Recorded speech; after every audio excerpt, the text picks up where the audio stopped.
You show up early, you stay late, you cover for teammates, volunteer for the hard projects, and never complain, at least not out loud. And then, during the meeting that was supposed to change everything, your manager smiles and takes all the credit. The promotion goes to someone who works half as hard as you, and the worst part? Nobody in that room even blinks. If that sounds familiar, you are not imagining things, and you are not the problem. The problem is that you have been playing by rules that nobody actually uses, rules about hard work being enough, about merit rising to the top on its own, about good intentions being rewarded. Robert Greene spent years studying some of the most powerful figures in history, kings, strategists, artists, politicians, and what he found was uncomfortable, even unsettling. Power does not go to the most talented person in the room. It goes to the person who understands how the room actually works. His book, The 48 Laws of Power, has sold over 3 million copies in the United States alone, and it has been read by everyone from Fortune 500 executives to professional athletes to people sitting in prison cells trying to understand how they ended up there. It is not a self-help book in the traditional sense. It is more like a field guide to the invisible social game that is already being played around you, whether you participate or not. The central idea is this: power follows strategy, not effort. And once you understand that, you stop being surprised by how the world works. And you start making it work for you. There is one law in this book, though, that most people either skip over or completely misread. It sounds almost insulting when you first hear it, but once it clicks, it will change how you carry yourself in every professional relationship you have. We will get to that before this video ends. If ideas like these help you think differently about how the world really works, subscribe. This is exactly what we do here. So what is Greene actually saying at the core of this book? Think of every workplace, every social circle, every family dynamic as a chessboard. Most people never bother to learn how the pieces move. They just push forward, working hard, assuming that effort alone will carry them to the other side. And sometimes it does. But the people who consistently get what they want, the promotion, the respect, the deal, the influence, they are not just working harder. They are playing the board. Greene's argument is not that you should become ruthless or dishonest. His argument is that pretending the game does not exist is not a moral position. It is a blind spot. The world has always been shaped by power, in families, in offices, in friendships, even in love. Ignoring that reality does not protect you from it. It just leaves you unprepared. And here is where the book earns its controversy, because Greene does not just tell you the rules. He shows you through hundreds of historical examples, from Napoleon to Machiavelli to Rockefeller, exactly how power was won, held, and lost. Some of those examples are inspiring. Some of them are dark. All of them are honest. The first insight the book gives you is the one that hits hardest for ambitious people, and it is called never outshine the master. Here's what it means in plain terms. The person above you, whether that is your manager, your director, or your senior partner, has a psychological need to feel superior. That is not a character flaw unique to bad bosses. It is almost universal. And when you make your brilliance too visible, too loud, too obvious, you do not get promoted. You get sidelined. You become a threat instead of an asset. Greene points to the story of Nicolas Fouquet, the finance minister to the young King Louis XIV of France. Fouquet was brilliant, wealthy, and generous. He threw an extravagant party to impress the king, the grandest celebration France had seen in years. The king smiled, accepted the hospitality, and 3 weeks later had Fouquet arrested and thrown in prison for life. Not for stealing, not for treason. For making the king feel small by comparison. You might think that is ancient history. But think about the last time you presented a flawless report in a meeting, and your manager spent the next week quietly undermining your ideas, or the last time you solved a problem your boss had been struggling with, And instead of gratitude, you got distance. The application here is not about hiding your talent. It is about framing it correctly. Make your wins feel like your manager's wins. Let them present the idea you came up with, give credit up the chain loudly, and take it quietly. Your goal is not to be invisible. Your goal is to be indispensable without being threatening. Now, understanding that first law changes something in you. You stop seeing your boss as an obstacle and start seeing them as a piece on the board you need to handle with intelligence, not frustration. But there is a second law that works alongside the first one, and most people overlook it completely because it feels unnatural, almost like you are being dishonest. Greene calls it conceal your intentions. This does not mean lie. It means stop announcing your next move before you make it. Think about how most ambitious people operate at work. They share their plans too early, talk about what they are going for before they have it, and then wonder why the environment shifts around them before they even get started. When you tell people what you want, you give them time to prepare, to block you, or to simply take the idea and run with it first. Power, Greene argues, lives in the space between what you are thinking and what you reveal. There is a practical version of this that applies to almost every professional situation you will ever face. Imagine you are going for a promotion.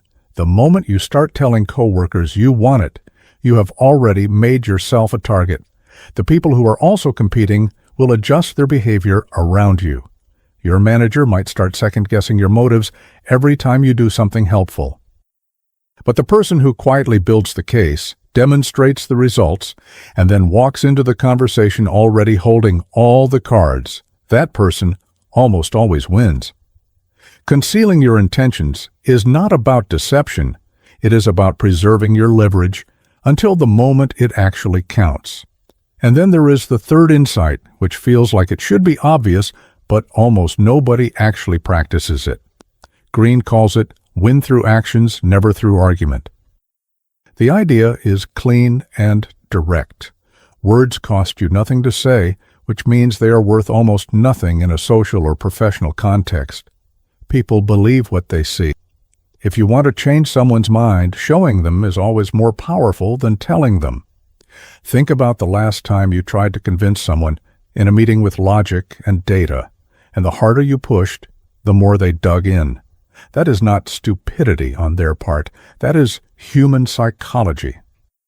When people feel argued into a corner, their instinct is to resist, not to concede. But when you quietly demonstrate the result, when the project succeeds, when the numbers speak, when the outcome is already visible, there is nothing left to argue about. Greene describes this as one of the most consistent patterns among the powerful people he studied across history. They did not try to convince. They created facts. Here is where things start to get a little uncomfortable, because the next set of laws Greene lays out are the ones that real readers debate most fiercely online. You will find entire threads on Reddit where people argue about whether this book teaches wisdom or manipulation, whether it builds power or just paranoia. And that tension is actually worth sitting with because it points to something true about the book. It does not tell you what to do with the knowledge. That part is yours to decide. The fourth insight is one of the most practical in the entire book, and it is simply this: your reputation is everything. Protect it like your life depends on it. Greene is not talking about vanity or ego. He is talking about the invisible currency that determines how much access, trust, and opportunity flows your way before you even open your mouth. In the modern American workplace, reputation is the thing that gets you in the room before your resume does, the thing that determines whether your ideas get taken seriously or quietly ignored. What Greene observed across centuries of history is that a single well-planted story about who you are can outlast years of contradicting evidence. People form an image of you early, and then they interpret almost everything you do through that lens. Which means two things are simultaneously true. building a strong reputation takes time, but destroying one can happen in an afternoon. One public mistake, one moment where you look disloyal or incompetent or dishonest, can follow you much longer than you expect in a world where nothing digital truly disappears.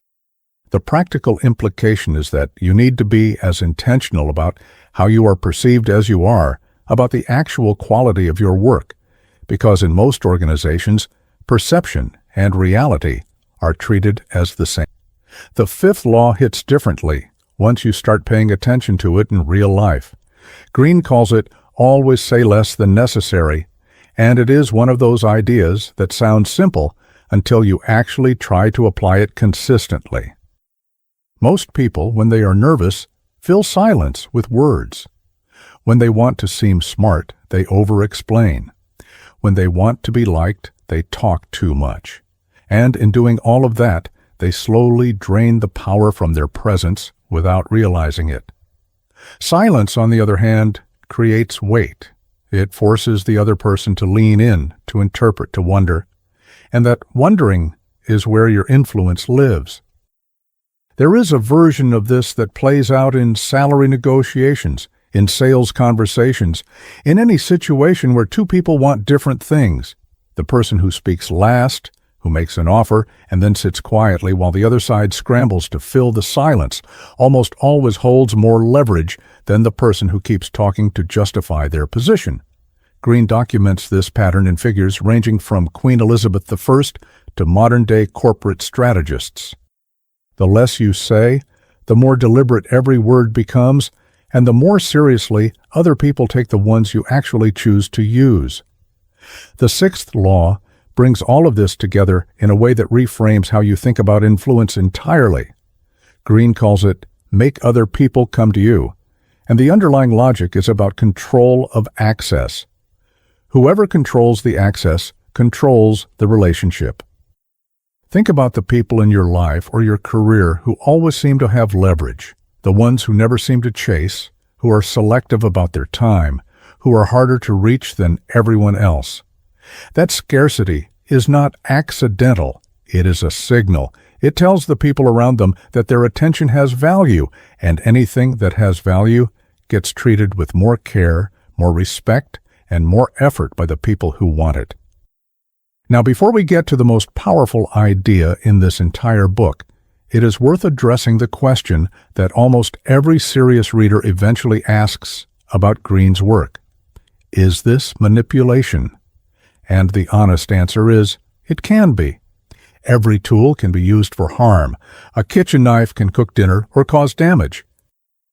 The question Greene is really asking you to sit with is not whether power exists, but whether you are going to acknowledge it and use it with intention, or pretend it does not exist while everyone around you does exactly that. Most people who call this book dangerous have never stopped to examine the invisible power dynamics already operating in their own relationships, their own offices, their own families. Greene is not creating the game. He is just turning on the lights. And now we have arrived at the law that most people either skip over too quickly or misread entirely. The one that was planted at the beginning of this conversation, the one that sounds almost insulting the first time you hear it, and the one that, once you truly understand it, will quietly change the way you move through every professional relationship you have for the rest of your career. Greene calls it, always make those above you feel comfortably superior. When most people read that for the first time, they push back. It feels like Greene is asking you to shrink yourself, to pretend to be less than you are, to play dumb in order to survive. And if that were what he meant, the pushback would be completely fair. But that is not what this law is about. What Greene is really describing is one of the most sophisticated forms of emotional intelligence that exists in any professional environment, and it has nothing to do with weakness. It has everything to do with understanding what the people above you actually need in order to feel safe enough to trust you, promote you, and advocate for you.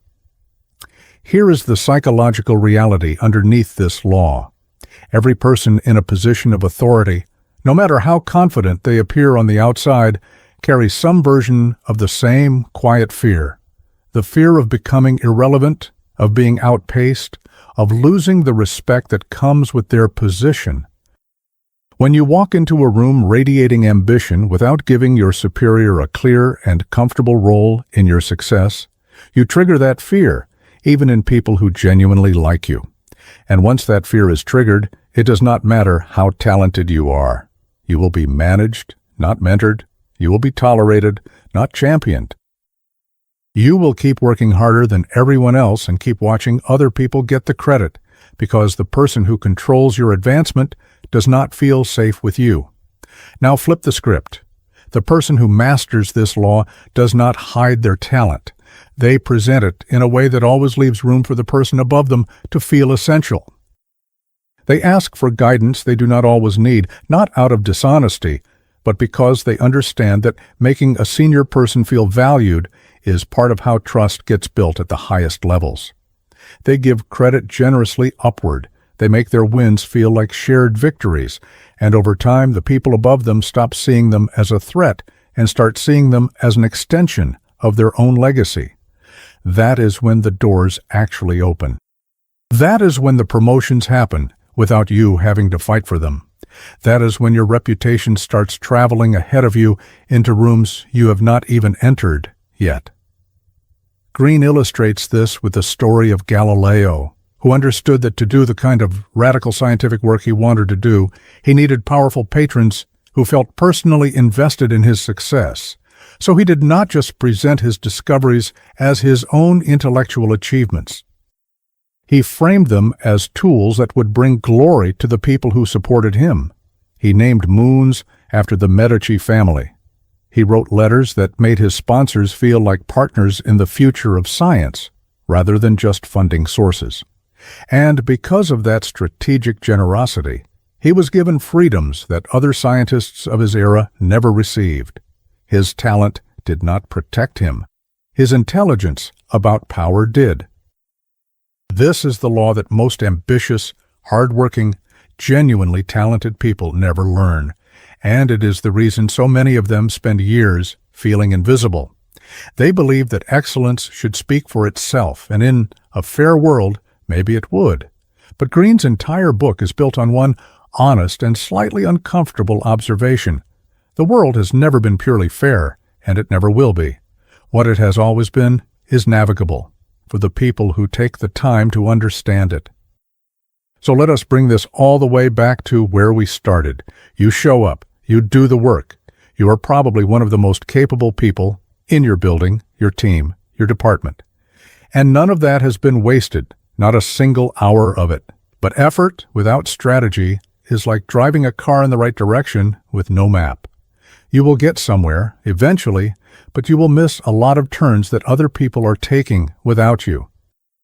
What Greene gives you in the 48 Laws of Power is not a manual for becoming someone you are not. It is a mirror held up to the invisible dynamics that are already shaping your life, your relationships, and your career, whether you pay attention to them or not. You do not have to use every law. You do not have to agree with every example. But you owe it to yourself to at least understand the rules of the game well enough to make conscious choices about how you play it. Before you close this video, the link to grab your own copy of the book is in the comments below. Reading the full text is a different experience from hearing a summary. Greene writes with a depth of historical detail and psychological precision that takes the ideas from interesting to genuinely transformative. Some books are worth reading slowly, carefully, and more than once. This is one of them, and here's the thought to carry with you after this ends. The most powerful people in any room are rarely the loudest, rarely the most visibly hardworking, and rarely the ones who need to prove themselves the most. They are the ones who understand that power is not taken. It is quietly, patiently, and intelligently arranged.